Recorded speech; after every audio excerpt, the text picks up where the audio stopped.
जब आप कोई प्रॉपर्टी जो स्टैम्प वैल्यू रेट है उससे कम में लेते हैं तो आपको इनकम टैक्स का नोटिस आ सकता है। और ऐसा ही कुछ हुआ एक प्रॉपर्टी बायर के साथ जिसने हाल ही में यानी कुछ साल पहले मलाड में एक प्रॉपर्टी लिया था पर स्टैम्प वैल्यू से कम। इनकम टैक्स डिपार्टमेंट ने 3 करोड़ का एडिशनल इनकम जोड़ दिया क्योंकि स्टैम्प वैल्यू और जिस रेट पर खरीदा उसमें वो फर्क आ रहा था। अब जो व्यक्ति जिसने एक प्रॉपर्टी खरीदी थी उसने इनकम टैक्स डिपार्टमेंट के ऑफिसर को कहा कि सर जी, पहली चीज़ तो ये है कि ये जो प्रॉपर्टी है डिस्प्यूटेड थी, इसके अंदर बहुत सारे लीगल प्रॉब्लम्स थे, यहाँ पर इंक्रोचमेंट थी, इसके लिए इस प्रॉपर्टी की रेट स्टैम्प वैल्यू से कम है। पर इनकम टैक्स ऑफिसर ने कुछ नहीं सुना। जो प्रॉपर्टी बायर था उसने कहा कि सर, जब ऐसा केस भी होता है तो आपको डिपार्टमेंटल वैल्यूएशन ऑफिसर डीवीओ जो है उसको रेफर करना चाहिए, पर इनकम टैक्स ऑफिसर ने वो भी नहीं किया और इस व्यक्ति के खिलाफ वो केस में ऑर्डर मतलब एडिशन जो था वो रखा गया। ये जो ऑर्डर है ये हमने हमारे इस कमेंट सेक्शन पर मैं दे दूंगा आपको ताकि आपको ऑर्डर ढूंढने में दिक्कत ना हो। पर आइए बढ़ते हैं कहानी की तरफ आगे।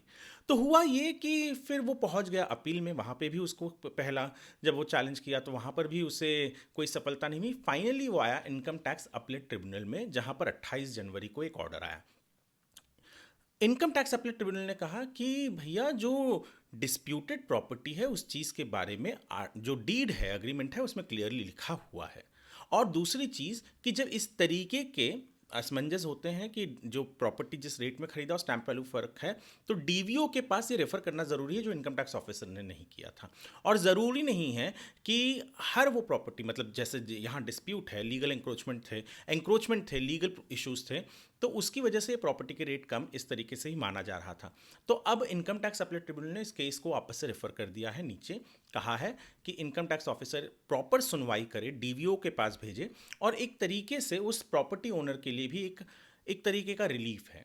बहुत सी बार होम बायर्स खास करके डर जाते हैं कि वो अगर प्रॉपर्टी कम दाम में खरीद रहे हैं तो क्या प्रॉब्लम हो सकता है। अगर यहाँ पे इस तरीके के लीगल डिस्प्यूट्स हैं, इंक्रोचमेंट है, और आप वाजिब तरीके से खरीद रहे हैं कि हाँ ये प्रॉपर्टी की रेट कम ही है स्टैम्प वैल्यू से, तो शायद ये ऑर्डर जो है, जिसको हमने हमारे वेबसाइट स्क्वायर फीट इंडिया पर एक आर्टिकल के रूप में भी लिखा हुआ है, आप पढ़ें ताकि आपको समझ में आ सके कि कहीं ये ऑर्डर आपके किसी बेनिफिट में तो नहीं आ रहा है, आपको हेल्प तो कर सकता है शायद।